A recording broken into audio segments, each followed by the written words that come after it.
looking through the comments here of what was said underneath that. Now, some more information about here. Let's do a rapid fire round. Some more information here about this man is that he has a long-standing criminal record. Long-standing criminal record. Let me go ahead and change this over here. Everything from petty traffic stops. Many times he had his license revoked. But here is a long list. So everybody has these screenshots. I went to the source. This is the North Carolina Judicial Branch eCourts portal website, where you can see every one of his criminal cases dating back to 2001. And if we go look into some of these cases, the one that was most interesting to everybody involved weapons of mass destruction. Now, everybody was curious about this.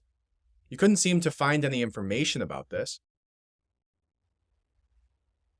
And it doesn't say anything in the court records. You actually have to pull the full court file. So I went to pull the whole court file. And you can do this only through one software, one platform, and it's called PACER. And it's what lawyers use to be able to pull legal files. It's what people can use in their own legal cases to pull these. It's essentially a government database where you can pull all of the files for publicly available court cases. Now, when I went to PACER, made an account, signed into that account, searched several other legal cases, I had no issues. Now, I took this case, the one here about possession of a weapon of mass destruction from 4/29 of 2002, and asked it to pull the full file of that case. Immediately when I did that, I was logged out of my account. My account was turned inactive, and I cannot get a hold of anybody at PACER to be able to access these files. I stayed on hold for an hour and a half yesterday, trying to get on the phone with somebody, and every time they picked up, they hung up on me. Now, I don't think that part's as fishy as the fact that it automatically logged me out, deactivated my account as soon as I searched for these files.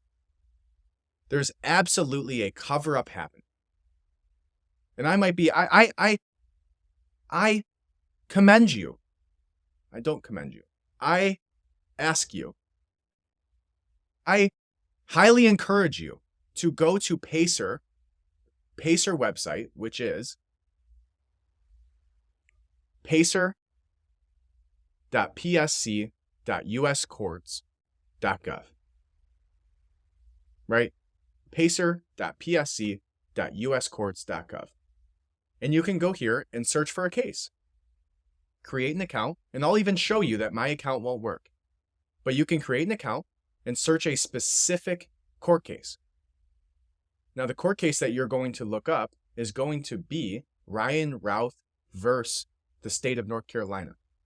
When you search that, you will be immediately logged out. Your account will be deactivated, and you will not be able to log in or search for any more court cases. Now, I will show you exactly what I'm talking about here.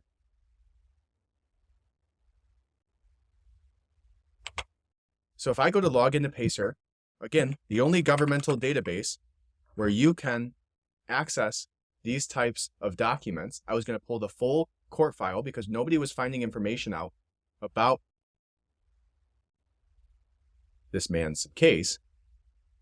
It says, although you have a PACER account, your account is inactive. If you have questions or further details on how to activate your search privileges, contact PACER Service Center at 800-676-6856 between these hours.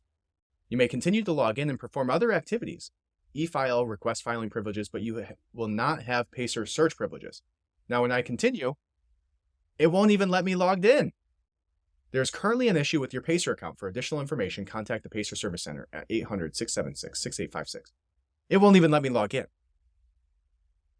They won't pick up the phone to answer why. And this happened immediately as I pressed the enter button to look up and pull that court case.